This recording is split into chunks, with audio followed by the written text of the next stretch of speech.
So you moved to Lansing, and I know there's what, a brick wall, or there's... So I have a small, I guess you call it colonial home, and there's a screen door, our front door, and then about a little bit wider in this chair, brick wall, and then the garage butts up against this brick wall. So it literally could fit a strike zone that I put manually with a tape. Did you measure it or not? I probably guessed Just on what it guessed. would be, and then I put these quadrants of boxes on each side, up, in, down, and away. You know, in the strike zone or just outside out? the strike zone. Okay. And I would have the rubber baseballs back then were phenomenal, right? They held their shape, it lasted forever, and it was realistic like a baseball.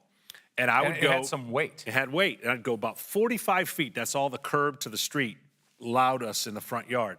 And I did this every day.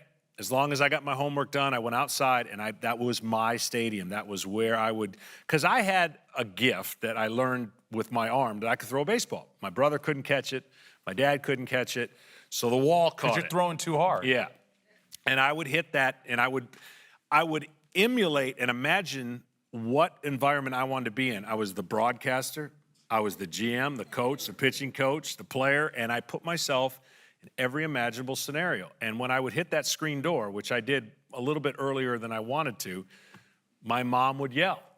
And I considered that was the crowd, right? Right. Like that. So I got to the point where she told me if I didn't learn how to command that you know, we were going to have to move the baseball game somewhere else. The strike zone was going away. So I learned how to do it, and literally, I had the time of my life. I mean, I did. I loved my brother and sister. We competed, but when they had other interests, I was right out there throwing against that brick wall.